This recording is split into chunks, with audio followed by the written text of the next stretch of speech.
खबर मध्य प्रदेश के मंडला से है, जहां ग्राम भुजिया में स्कूल का भवन जर्जर होने के कारण बच्चों को खुले आसमान और पेड़ के नीचे पढ़ाई करने के लिए मजबूर है। वहीं यह स्थिति तब सामने आई जब मीडिया में इस समस्या को लेकर बात की। इसके बाद जिला शिक्षा विभाग तुरंत हरकत में आया और जांच दल को भेजकर पुराने भवन की मरम्मत का निर्देश दिया। इस दौरान पंचायत के सरपंच ने विभाग पर लापरवाही का आरोप लगाया। कहा कि समस्या का समाधान केवल अस्थायी उपायों तक ही सीमित रहता है। पेड़ से अभी से नहीं पढ़ रहे हैं, ये तो हम 2-3 साल से भटक रहे हैं समझ लीजिए, क्योंकि स्कूल की हालत हमारी बहुत जर्जर है। छत बरसात के समय में पूरा उसका जो प्लास्टर है उखड़ के गिर रहा है, तार रॉड निकले आए हैं तीनों कमरों के, तो वहाँ स्थिति बैठने लायक नहीं है। इस कारण से हम पेड़ के नीचे बैठाल के पढ़ा का रहे। पढ़ाना क्या है, एक टाइम में पास जैसा है। पेड़ के नीचे कितना पढ़ेगा बच्चा जब तक भौतिक संसाधन सुविधाएं ना हो तो, लेकिन फिर भी ठीक है, मिल रहा है। पेड़ के नीचे तो लगभग 1 साल से ऊपर हो गया लगाते, क्योंकि 3 साल से समस्या है। मैंने मेरी तरफ से जिला पंचायत को, सांसद महोदय, विधायक महोदय को और जनपद को अवगत करा चुका हूँ कि स्कूल की स्थिति जर्जर है। पूरे तरह से गांव वालों ने बच्चों को स्कूल में बैठने के लिए बंद करवा दिया है। स्कूल नहीं भेजा रहे हैं, नाम कटवा के दूसरे स्कूल गांव पहुंचा रहे हैं। और इसलिए जो है पहले भवन बने, स्कूल बने, तभी हम बच्चों को भेजाएंगे, अन्यथा यहाँ पे हम बच्चों को नहीं पढ़ाएंगे। उनकी स्थिति तो 3 साल से यही स्थिति है और ये वाकई अच्छी बात नहीं लगी। तो मैंने अपने यहाँ जो एई सुरेंद्र यादव जी हैं उनसे चर्चा करी।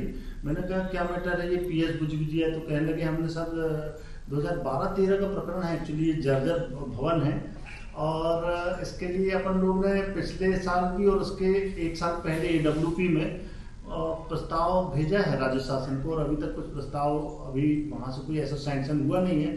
और निश्चित रूप से हम लोग इस प्रकरण को बहुत गंभीरता से ले रहे हैं। जहाँ तक उस भवन की बात है तो भवन की स्थिति अभी ऐसी है नहीं कि रिपेयरिंग कराई जा सके, लेकिन आसपास के लोगों से और ग्रामवासियों से पता चला है कि सामने की जो जमीन है वो हम उसको उपयोग उसका कर सकते हैं। तो हम लोग जल्दी से जल्दी ये प्रयास कर रहे हैं कि हमारे पास अगर वरिष्ठ कार्यालय से मार्गदर्शन मिलेगा या फिर कलेक्टर साहब से मार्गदर्शन लेके हम उस जमीन में कम से कम 1 या 2 कमरे जो भी हो जाएं बच्चों के लिए, वो मकान स्कूल का भवन वहां पर बना के जो बच्चों की सुरक्षा व्यवस्था में ये प्रश्न चिन्ह उठ रहा है वो दूर कर सके। इस समय अभी हम खड़े हैं ग्राम भुजिया में, जहाँ की एक खबर हमने आपको बताया था कि पिछले 10 सालों से पैसा आने के बाद अभी भी स्कूल भवन का निर्माण नहीं हुआ है। और आज जब मौके पे पहुंचे हैं तो यहाँ पर खबर चलने के बाद जो वैकल्पिक व्यवस्था की गई है, गांव के ही एक सज्जन का मकान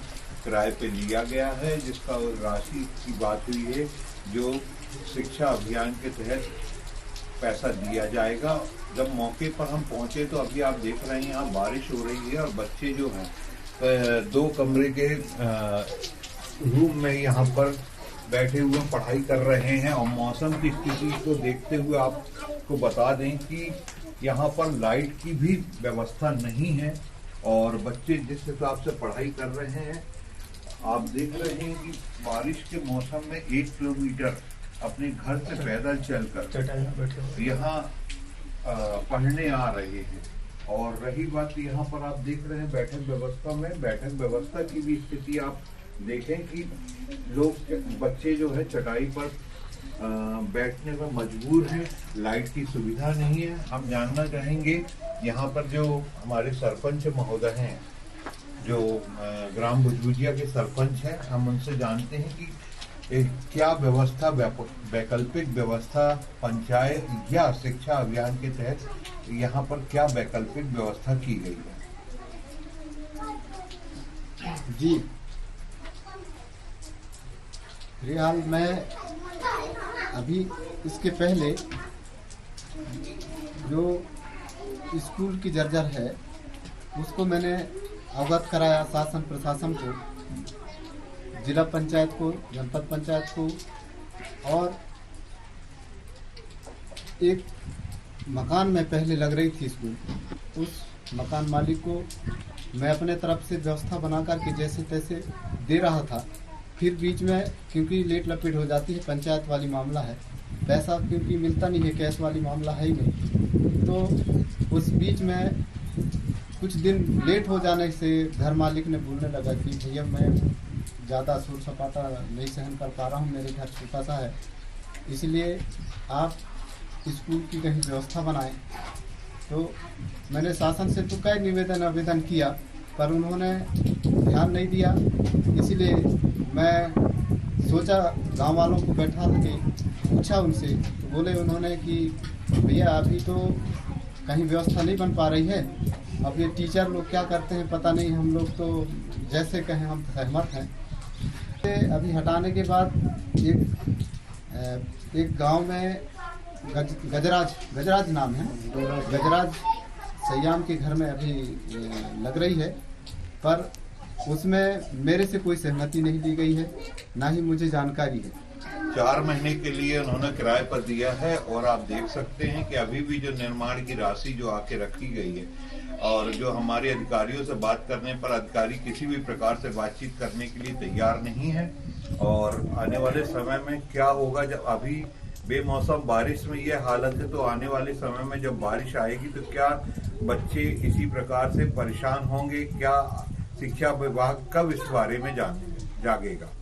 मैं मंडला से अखिलेश अग्रवाल, ग्राम भुजभुजिया, मंडला।